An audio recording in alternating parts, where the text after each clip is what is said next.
Alhamdulillah, Alhamdulillahilladzi an'ama 'alaina bi anwa'in ni'ami wa lataifil ihsan wa faddalana 'ala katsirin min khalqihi bi ta'limil ilmi wal bayan. Asyhadu an la ilaha illallahul malikul mannan wa asyhadu anna sayyidana Muhammadan 'abduhu wa rasuluhu shahibul mu'jizati wal Qur'an. Allahumma sholli wa sallim wa barik ala sayyidina Muhammadin al-mab'uthi bi khairil milal wal adyan wa ala alihi wa ashabihi bi duwari ma'alimil iman wa syumusi awalimil irfan. Amma ba'd fa ya ayyuhal hadirun usikum wa iyaya bi taqwallah wa ta'atihi la'allakum tuflihun. Wa qala ta'ala fil Qur'anil Karim, a'udzu billahi minasy syaithanir rajim. Likulli ummatin ajal. Idza jaa ajaluhum fala yastakhiruna sa'atan wa la yastaqdimun. Wa qala aidan hal ata 'alal insani hinun minad dahri lam yakun syai'an madhkura. Al-ayat sadaqallahul azim. Ayo hadirin hadani Allah wa iyyakum ajma'in. Marilah sama-sama kita panjatkan puji dan syukur kehadirat Allah Subhanahu wa taala yang sampai detik ini kita masih diberi kesempatan untuk menghirup udara segar dan hadir di tempat yang mulia ini dalam rangka melaksanakan sebagian dari kewajiban kita sebagai hamba Allah untuk melaksanakan kewajiban, yakni kita akan melaksanakan sholat Jumat dengan berjamaah. Tentunya kita berharap bahwa Jumat yang kita lakukan pada saat ini akan menjadi Jumat yang terbaik, Jumat yang terindah dibanding Jumat yang sebelumnya, dan begitu juga Jumat yang akan datang yang akan kita laksanakan. Sehingga dengan demikian kita akan senantiasa mendapatkan limpahan rahmat, limpahan karunia, dan aneka nikmat yang mendorong kita untuk senantiasa menghamba kepada Allah Subhanahu wa taala. Salawat dan salam tidak lupa mari sama-sama kita sanjungkan Allahumma sholli ala sayyidina Muhammad, tercurah pada baginda Nabi besar Muhammad sallallahu alaihi wasallam, yang sampai hari ini, sampai kesempatan ini juga kita senantiasa mengikuti dan membela sunnah-sunnahnya dengan harapan kita diakui sebagai umatnya, dan kelak kita akan mendapatkan syafaatul kubra, syafaatul ulama di hari yang yauma la dzilla illa dzilluh, hari di mana tidak ada orang yang mampu untuk memberikan pertolongan kecuali pertolongan Allah Subhanahu wa taala melalui syafaat Rasulullah sallallahu alaihi wasallam. Ayolah hadirun hadani Allah wa iyyakum ajma'in. Dari mimbar yang mulia ini Al-Fakir mengajak kepada diri Al-Fakir sendiri juga kepada hadirin sekalian, marilah senantiasa kita tingkatkan iman dan takwa kita kepada Allah dengan menjalankan apa yang oleh agama dinilai sebagai satu perintah, dan pada saat yang sama kita tinggalkan bersama-sama apa yang agama kita melarangnya. Ayolah hadirun hadani Allah wa iyyakum ajma'in. Pada kesempatan ini Khatib ingin menyampaikan khutbah dengan judul waktu. Berbicara tentang waktu, kita diingatkan oleh satu ungkapan yang ditulis dalam buku Syurutun Nahdoh karya Malik bin Nabi, yang dalam terjemahan bahasa Indonesianya dikasih judul Syarat-syarat Kebangkitan Sebuah Bangsa. Saat itu dalam memulai uraiannya, beliau mengungkapkan satu kalimat yang oleh sebagian ulama dinilai sebagai satu hadis, yakni ma min yaumin yanshaqqu fajruhu illa wa yunadi ya ibna adam ana khalqun jadid wa ala amalika syahid fahtanim minni fa inni la a'udu ila yaumil qiyamah. Tidak terbit fajar di suatu hari kecuali dia berkata, wahai anak Adam, aku adalah waktu, aku adalah ciptaan baru, aku akan menjadi saksi atas usaha kalian, gunakanlah aku karena sesungguhnya aku tidak akan pernah kembali sampai hari kiamat. Ayolah hadirin rahimakumullah. Lebih lanjut, Malik bin Nabi mengatakan bahwa waktu adalah sungai yang airnya mengalir ke seluruh penjuru sejak dahulu kala, melintasi pulau, kota, dan desa. Ia dapat membangkitkan semangat, tapi juga ia menakut-nakutkan manusia. Ia diam 1000 bahasa, hingga manusia sering tidak menyadari kehadiran waktu dan melupakan nilainya. Sebagaimana Nabi mengingatkan dalam sebuah hadis riwayat Imam Bukhari melalui sahabat Ibnu Abbas, "Ni'matani maghbubun fima katsirun minan nas, as-sihah wal faragh." Dua nikmat yang sering dilupakan oleh manusia, yaitu sehat dan kesempatan. Sedemikian besar peranan waktu dalam kehidupan manusia hingga berkali-kali Allah Subhanahu wa taala bersumpah dengan menggunakan berbagai kata yang menunjuk pada waktu-waktu tertentu, seperti wal-laili demi malam, wan nahari demi waktu siang, wal asri demi waktu, wal fajri dan demi waktu subuh, dan seterusnya. Ayolah hadirin rahimakumullah. Lantas apa yang disebut dengan waktu? Dalam Kamus Besar Bahasa Indonesia terdapat 4 arti kata waktu.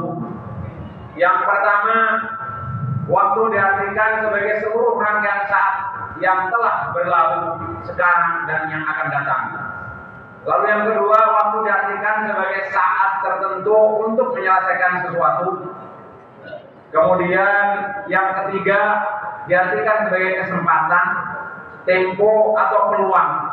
Dan yang keempat, waktu diartikan ketika atau saat terjadinya sesuatu. Ternyata Al-Quran pun menggunakan beberapa kata yang menunjukkan makna-makna di atas. Yang pertama, ajal, untuk menunjuk waktu berakhirnya sesuatu seperti berakhirnya usia manusia atau masyarakat. Sebagaimana tertera di dalam Al-Quran surat Yunus ayat 49. A'udzubillahi minasyaitonir rajim. Likulli ummatin ajal, idza jaa ajaluhum fala yastakhiruna sa'atan wa la yastaqdimun. Tiap-tiap umat mempunyai ajal. Apabila telah datang ajal mereka, maka mereka tidak dapat mengundurkan sesaat pun ataupun mengakhirkannya. Tidak dapat mengakhirkannya ataupun memajukannya barang sesaat pun. Itu arti waktu dalam Al-Quran yang digunakan kata ajal. Kemudian yang kedua, kata dahr. Kata dahr digunakan untuk saat waktu yang berkepanjangan yang dialami oleh alam raya dalam kehidupan dunia ini, yaitu sejak diciptakannya sampai punahnya alam semesta ini. Sebagaimana disebutkan di dalam Al-Quran surat Al-Insan ayat 1, A'udzubillahi minasyaitonir rajim. Hal ata 'alal insani hinum minad dahri lam yakun syai'am madhkura. Bukankah telah datang atas manusia satu waktu dari masa, sedang dia ketika itu belum merupakan sesuatu yang dapat disebut. Hadirin rahimahumullah. Lalu yang ketiga, Al-Quran menggunakan kata waktu itu sendiri untuk menunjukkan waktu. Waktu digunakan dalam arti batas akhir kesempatan atau peluang untuk menyelesaikan sesuatu, seperti yang disebutkan di dalam Al-Quran surah An-Nisa ayat 103. A'udzubillahi minasyaitonir rajim. Wa aqimus shalah innas sholata kanat 'alal mu'minina kitaban mawquta. Maka dirikanlah sholat itu sebagaimana biasa. Sesungguhnya sholat itu adalah fardu yang ditentukan waktunya atas orang-orang yang beriman. Lalu yang keempat, Al-Quran menggunakan kata asr untuk menunjuk kata waktu. Kata ini biasa diartikan waktu menjelang terbenamnya matahari. Akan tetapi dapat diartikan sebagai masa secara mutlak. Makna terakhir ini diambil dengan asumsi bahwa asar merupakan hal terpenting dalam kehidupan manusia. Kata asar sendiri maknanya adalah perasan yang mengandung pesan, seakan-akan masa harus digunakan manusia untuk memeras pikiran dan keringatnya agar menjadi produktif, dan hal ini dilakukan sepanjang masa. Hadirin hadirin Allah yang majma'in. Dari kata-kata di atas dapat ditarik beberapa kesan tentang pandangan Al-Quran mengenai waktu dalam pengertian bahasa Indonesia. Yang pertama, kata ajal memberi kesan bahwa segala sesuatu itu ada batas waktu berakhirnya. Tidak ada yang kekal di dunia ini kecuali Allah Subhanahu wa Ta'ala. Lalu yang kedua, kata dahar memberi kesan bahwa segala sesuatu pernah tiada dan bahwa keberadaannya menjadikan ia terikat oleh waktu. Lalu yang ketiga, kata wakat digunakan dalam konteks yang berbeda-beda dan diartikan sebagai batas akhir satu kesempatan untuk menyelesaikan satu tugas atau satu pekerjaan yang tercermin dalam pembagian waktu-waktu sholat. Lalu yang keempat, kata asar memberikan kesan bahwa saat-saat yang dilalui manusia harus diisi dengan kerja, memeras keringat dan pikiran, dan itu dilakukan sepanjang waktu. Ayolah hadirun rahimakumullah. Lantas apa tujuan kehadiran waktu? Ketika para sahabat Nabi mengamati keadaan bulan yang secara perlahan berubah dari sabit ke purnama, kemudian kembali menjadi sabit, lalu menghilang, mereka bertanya kepada Rasulullah Shallallahu Alaihi Wasallam, mengapa hal itu terjadi? Lalu Rasulullah Shallallahu Alaihi Wasallam menjawab, sebagaimana yang tertera di dalam Al-Quran surah Al-Baqarah ayat 189. A'udzubillahi minasyaitonir rajim. Yas'alunaka 'anil ahillah qul hiya mawaqitu lin-nasi wal hajj. Bulan sabit itu adalah tanda-tanda waktu bagi manusia dan bagi ibadah haji. Ayat ini antara lain mengisyaratkan bahwa peredaran bulan yang menghasilkan pembagian rinci dari sabit ke purnama dan seterusnya harus dapat dimanfaatkan oleh manusia dengan latar belakang profesi apapun untuk menyelesaikan satu tugas. Dan salah satu tugas yang harus diselesaikan itu adalah ibadah, yang dalam ayat ini dicontohkan atau dilambangkan dengan ibadah haji sebagai cerminan keseluruhan rukun Islam. Keadaan bulan seperti itu juga harus menyadarkan bahwa keberadaan manusia di muka bumi ini tak ubahnya seperti bulan. Awalnya sebagaimana bulan pernah tidak tampak, kemudian lahir kecil mungil sebagaimana sabit, lalu membesar sampai dewasa sempurna umur bagai purnama, lalu kembali sedikit demi sedikit menua sampai akhirnya menghilang dari pentas bumi ini. Hadirin rahimakumullah, Al-Quran memerintahkan kepada umat manusia untuk memanfaatkan waktu semaksimal mungkin, bahkan menuntunnya untuk mengisi seluruh waktu dengan berbagai amal positif melalui pemberdayaan segenap potensi yang Allah telah anugerahkan, sebagaimana tergambar dengan sangat tegas dalam Al-Quran surat Al-Asr ayat ketiga, yaitu mengimani seluruh objek rukun iman, melakukan aktivitas amal soleh, baik pikir, zikir, hati maupun fisik lainnya, lalu saling berwasiat untuk tetap berada pada kebenaran atau yang hak yang diperoleh melalui pencarian ilmu atau ta'allum dan tafaqquh, kemudian tetap berada dalam ketabahan menghadapi segala sesuatu dan kuat menahan godaan hawa nafsu. Ayo hadirin rahimakumullah, waktu atau masa adalah modal utama manusia. Jika tidak diisi dengan melakukan aktivitas, ia akan berlalu begitu saja. Ketika itu jangankan keuntungan diperoleh, modal pun telah hilang.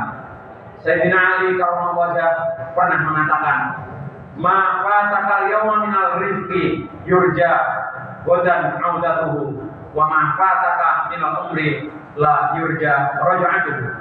Rizki yang tidak engkau peroleh hari ini masih dapat engkau harapkan perolehannya lebih banyak di hari esok. Tetapi waktu yang berlalu hari ini tidak mungkin kembali esok hari. Jika demikian, waktu harus dimanfaatkan dengan sebaik-baiknya. Jika tidak, yang bersangkutan sendiri yang akan merugi. Karena secara tegas Al-Quran mengecam orang-orang yang mengisi waktunya dengan hanya bermain-main tanpa tujuan yang jelas. A'udzubillahi minasyaitonirrajim. Bismillahirrahmanirrahim. Wal 'ashri innal insana lafi khusrin illa alladziina aamanu wa 'amilus sholihati wa tawashaw bil haqqi wa tawashaw bis sabr. Aqulu qawli hadza wa astaghfirullaha li wa lakum wa lisa'iril mu'minina wal mu'minati wal muslimina wal muslimat fastaghfiruhu innahu huwal ghafurur rahim.